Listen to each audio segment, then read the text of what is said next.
How should we characterize this? This is an investigation that is broad, is wide-ranging here. Is this a shift in focus or a new focus of this investigation?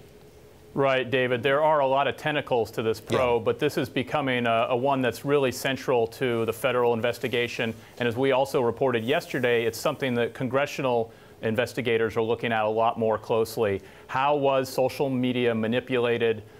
In what ways? Through ads, through posts, different means to try to influence people's views on the 2016 presidential race. And it should be noted that investigators say that that activity has only increased since last year. Yeah, Facebook saying last week that there was about a $100,000 ad buy from Russian sources during the course of this election. Companies have come out now talking about this. Somebody quoted in the piece by your team, by Chris Strom, says that this is the soft belly of espionage, that we are dealing with something new here, a new threat.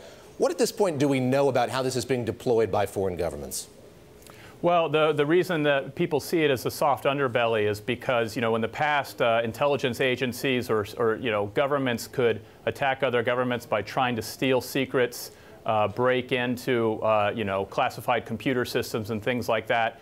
This time they have a way to manipulate pretty freely how people are getting their information on feeds like your Facebook page or on Twitter, things like that. So that's a much different kind of beast to defend against when it comes to trying to stop those kind of attacks.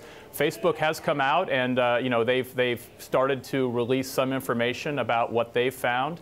They put a report out in April, and just last week they said yes, they found about $100,000 in ad purchases.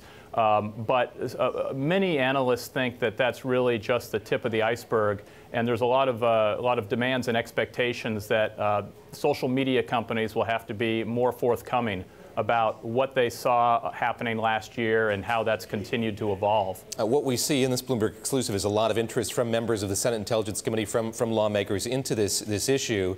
What's the likelihood, Bill, that we're going to see executives from Facebook, say other social media companies, brought up to Capitol Hill here to answer some questions about how all of this happened? It's a huge question. When we talked to the Republican and Democratic heads of the Senate Intelligence Committee yesterday, they wouldn't pin down and say, yes, definitely it's happening, but or definitely it's going to happen. But they do want to see a lot more information, a lot more evidence from those companies. And as we reported today in our scoop by Chris Strom, there's this focus now by the federal probe into what exactly did Facebook, Twitter, and some of these other companies know? When did they know it, and what have they seen since then?